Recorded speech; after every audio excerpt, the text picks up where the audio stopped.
CID inspector दया। इतने तो किसी टेलीविजन शोज के एपिसोड नहीं होते जितने एपिसोड में इन्होंने सिर्फ दरवाजा तोड़ा हुआ। इनका रियल नेम भी दया ही है, दयानंद सेट्टी। शो में एक मुक्के में दरवाजा तोड़ देने वाले दया रियल लाइफ में एथलीट रह चुके हैं। डिस्कस थ्रो में महाराष्ट्र के स्टेट लेवल चैंपियन थे। पिता होटल व्यवसाय में थे, खुद भी कई साल होटल काउंटर पर बैठे रहे। एक दिन अपने दोस्त के काम से एड एजेंसी गए। दोस्त सिलेक्ट हुआ कि नहीं, लेकिन इनकी किस्मत ज़रूर चमक गई। लुक और सुडोल शरीर देख इन्हें मॉडलिंग का ऑफर मिल गया। सीआईडी में इनके रोल से शायद डायरेक्टर रोहित शेट्टी भी प्रभावित थे। इसी वजह से सिंघम सीरीज की फिल्मों में इन्हें पुलिस ऑफिसर बनाकर लाए और दरवाजा भी तोड़वाया। दया अब सीआईडी के दूसरे सीजन में भी अपने पुराने अवतार में नजर आ रहे हैं।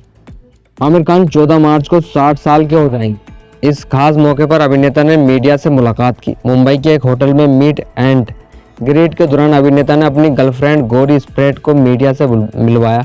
हालांकि एक्टर ने पेपरराजी से गौरी की फोटो न लेने की भी रिक्वेस्ट की। उन्होंने कहा, गौरी और मेरी मुलाकात 25 साल पहले हुई थी और अब हम पार्टनर हैं। हम एक दूसरे को लेकर बेहद गंभीर और कमिटेड हैं। हम 1.5 साल से साथ हैं। एक्टर ने बताया कि उन्होंने मुंबई स्थित अपने घर पर अपनी गर्लफ्रेंड को शाहरुख खान और सलमान खान से मिलवाया।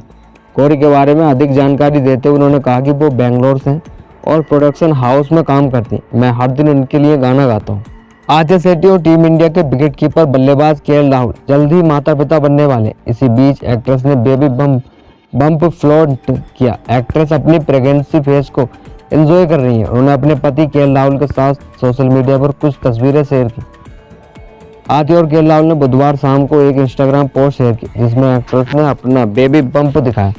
उन्होंने फोटोज में आतिया ने हल्के पीले रंग का आउटफिट पहना था, जबकि केएल राहुल ने सफ़ेद टी शर्ट और जींस पहने हुए थे। फोटो में आतिया राहुल के माथे पर किस करती नजर आई। एक दूसरे फोटो में एक्ट्रेस पार्क में दिखाई दे रहे हैं। इसी फोटो में उन्होंने एक ओवरसाइज व्हाइट शर्ट और डेनिम जींस पहनी हुई। इस पोस्ट के कैप्शन में लिखा था, ओह बेबी। पुतिन को अमेरिका का शॉर्ट टर्म सीज़फायर प्रस्ताव मंजूर नहीं। रूसी राष्ट्रपति व्लादिमीर पुतिन ने गुरुवार को कहा कि वो यूक्रेन में लड़ाई रोकने के लिए अमेरिका के सीज़फायर प्रस्ताव से सहमत है। पुतिन का कहना है कि वो जंग का स्थायी समाधान चाहते हैं। उन्होंने शॉर्ट टर्म सीज़फायर से इनकार कर दिया। रूसी राष्ट्रपति का कहना है कि शॉर्ट टर्म सीज़फायर से यूक्रेन को फिर से हथियार जुटाने का मौका मिल जाएगा। उन्होंने अमेरिकी राष्ट्रपति ट्रंप को शांति प्रस्ताव के लिए शुक्रिया कहा। पुतिन से कुछ देर पहले ही उनके सहयोगी यूरी उस्केवा ने भी अमेरिका का 30 दिन का युद्ध विराम प्रस्ताव को खारिज कर दिया था। उसाकोव का कहना था कि यह प्रस्ताव यूक्रेन के लिए एक अस्थायी राहत के अलावा कुछ नहीं है। यह घटनाक्रम ऐसे समय में हुआ जब अमेरिका और रूस के अधिकारी अस्थायी युद्ध विराम समझौते पर बात करने के लिए मॉस्को में मिलने वाले हैं। अमेरिकी राष्ट्रपति डोनाल्ड ट्रंप के विशेष प्रतिनिधि चार्ल्स विटकॉफ रूस के साथ वार्ता के लिए मॉस्को पहुंच चुके हैं। ईरान के आर्यों ने बलूचिस्तान को बसाया था। साल 1540 की बात है। भारत के पहले मुगल शासक बाबर के बेटे हुमायूं को बिहार के शेरशाह सूरी ने युद्ध में हरा दिया था। हुमायूं भारत से भाग खड़ा हुआ। उसने फारस यानी ईरान में शरण ली। 1545 में शेरशाह सूरी की मौत हुई। मौके को भांपकर हुमायूं ने भारत वापस लौटने की योजना बनाना शुरू कर दिया। तब बलूचिस्तान के कबीलाई सरदारों ने इसके इस प्लान में मदद की और बलूचियों का साथ पाकर 1555 में हुमायूं ने दिल्ली पर फिर से नियंत्रण कर लिया। साल 1959 मुगल बादशाह औरंगजेब दिल्ली का शासक बना। उसकी सत्ता पश्चिम में ईरान के बॉर्डर तक थी, लेकिन दक्षिण में उसे लगातार मराठों की चुनौतियों का भी सामना करना पड़ा।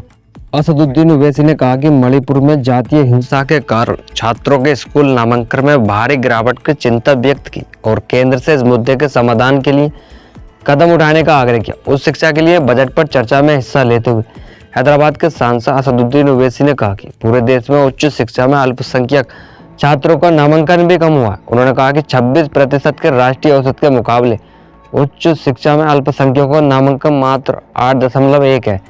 ओवैसी ने यह भी कहा कि पिछले वित्तीय वर्ष में अल्पसंख्यक मामलों के लिए आवंटित धनराशि का उपयोग नहीं किया गया। हालांकि सरकार ने आवंटन किया था और इसी धनराशि को अन्य मदों में लगा दिया गया।